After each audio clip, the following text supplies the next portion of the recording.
Hi, this is Terry. Welcome back to my channel. Once again, this just feels so good. Maybe I've been locked up in my office by myself too much. It's a good thing I'm headed to San Diego for a couple of days for a client project. Although, I don't have anything to wear.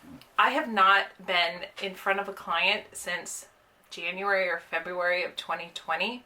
And I had to be reminded, I don't know if it was Finn or by one of my client reps, I need to wear pants. So I may be hitting Nordstrom this weekend to make sure I've got something fun to wear.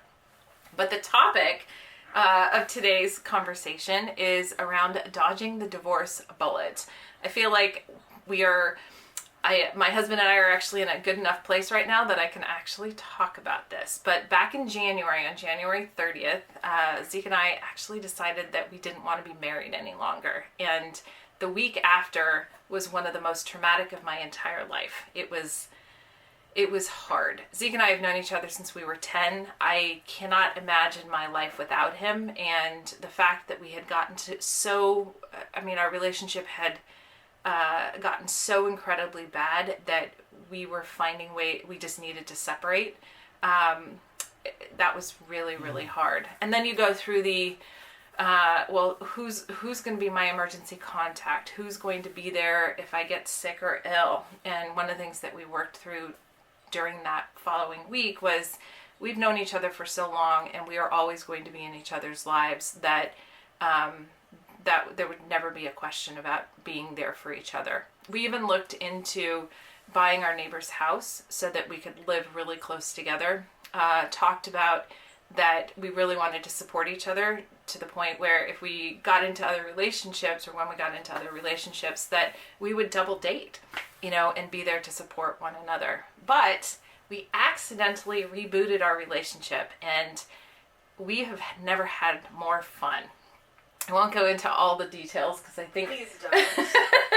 I know this story, and I don't think you should share it with everyone on the internet forever. Okay, well, I won't go into all of the details, but we accidentally rebooted and have created something that's incredibly special, incredibly intentional, and we're just having a really good time with each other. We're supporting one another. We are being vulnerable with one another. We are communicating in ways that we never have before. I look back on our 25 years or 26 years together since we, got together for the very last time. And there were so many things that we went into the relationship with that we never resolved. And somehow on January 30th, we were able to close the door on all of that and open up the opportunity to, once again, be vulnerable with each other, explore, redefine who we wanted to be in the world and how we wanted to be with each other. And we are now doing weekly check-ins with each other, weekly date nights. We're trying to do a date weekend every other weekend. And when we have issues, we're talking about them and we're addressing them, and we're not allowing the chasm to develop like it did over the years. There's a question of, could we have done this work earlier on in our relationship? And I'm thinking that when we had the kids, raising the kids with, whether Zeke was a police officer or with my work and whatever, I don't think we had the capacity at the time to be able to do what it is that we're doing now. And I talked in the last video about modeling better behavior for Finn, about living a more balanced life. And one of the things that Zeke and I are trying to do is really model a relationship, one that's healthier, full of communication, full of love and affection. And are you noticing a difference? Oh, big time. Is it comfortable? Is it uncomfortable? It's not uncomfortable. It's just kind of weird because for the majority of my life, your relationship was so different to what it is now. Yeah. So my hope is that we're modeling something so that you can see what's possible, based on what we had before, which was not healthy or happy for anyone.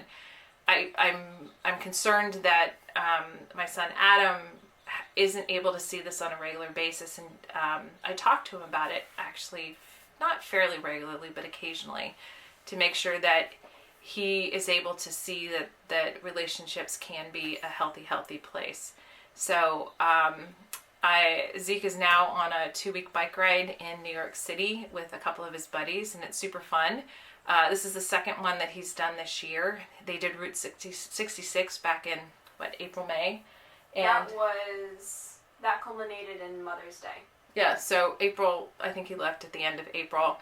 And even then, that was a little rough because it was still during our reboot and developing trust and new behaviors and communication and everything else. And this time it feels super, super comfortable. He's sending me pictures and calling me every night, calling us every night. And it just feels really good and it feels really comfortable. So it's been an interesting year. We basically said on January 30th that we were going to figure out what our relationship was going to look like by the end of the year, and it's looking pretty good. I have to say, I'm pretty damn happy, and it's kind of fun to be able to say I love Zeke and I love our relationship, and we're having a really good time. So. I think that's it for that. I keep forgetting to say, if you are liking this content, go ahead and like the video, share it with others, definitely give it a thumbs up, and if you're not already a subscriber, please subscribe. And I'm always open to input, so drop something in the comments if you're interested in a particular topic, have a question. Happy to take it into consideration. I'm a little bit too pig-headed not to... I won't say I'm going to take it exactly, but definitely open to hearing it. And with that, anything else, Finn? No, I'm just going to see if you can get your outro right this time. Let's see. Take some risks, let go of perfection, and above all else, have some fun.